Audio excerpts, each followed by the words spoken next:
पश्चिम बंगाल विधानसभा चुनाव 2026 के दहलीज पर खड़ा है, लेकिन मतदान से पहले ही एक कथित स्टिंग वीडियो ने राज्य की राजनीति में भूचाल ला दिया। जहां एक तरफ चुनावी माहौल के बीच सियासत तेज हो गई, वहीं दूसरी तरफ 1000 करोड़ की कथित डील से जुड़े वीडियो के सामने आने और असदुद्दीन ओवैसी की गठबंधन के टूटने के बाद अब बयानबाजी भी तेज हो गई है। वहीं अब इस पूरे मामले पर समाजवादी पार्टी के सांसद जियाउर रहमान बर्क ने भारतीय जनता पार्टी पर गंभीर आरोप लगाए। जी हां, बर्क ने कहा है कि बीजेपी चुनाव जीतने के लिए हर संभव हथकंडा अपना रही है और विपक्षी वोटों को बांटने की साजिश रच रही है। उन्होंने हुमायूं कबीर जैसे लोगों पर भी निशाना साधते हुए कहा कि जनता को गुमराह करने की कोशिश की जा रही है, लेकिन अब हालात बदल चुके हैं और लोग पहले से ज्यादा जागरूक हैं। सांसद ने पश्चिम बंगाल की मुख्यमंत्री ममता बनर्जी की सराहना करते हुए कहा कि उन्होंने सभी वर्गों, खासकर मुसलमानों के हक और सुरक्षा के लिए काम किया है। बर्क ने दावा दिया है कि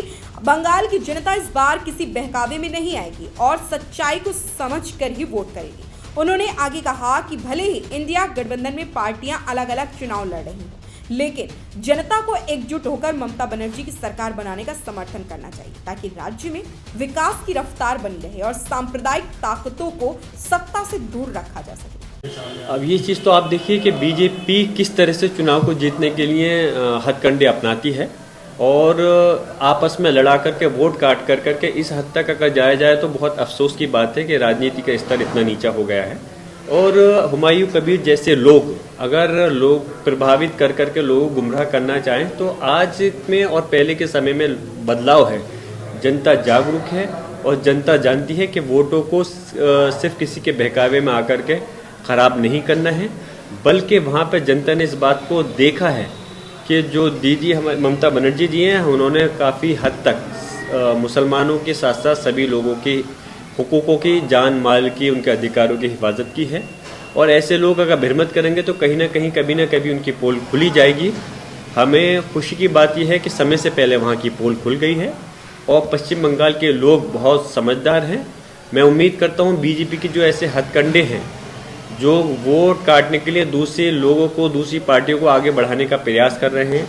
वहाँ के लोग किसी के बहकावे में नहीं आएंगे। और भले इंडिया गठबंधन में कांग्रेस अलग लड़ रही है, ममता बनर्जी अलग लड़ रही हैं, लेकिन वहाँ पर हमारी को दुआ है, हमारी कोशिश है और मेरा एक संदेश है वहाँ के लोगों के लिए, सब लोग एक होकर के वहाँ पे ममता बनर्जी जी की सरकार बनाएं, जिससे कि प्रदेश में लगातार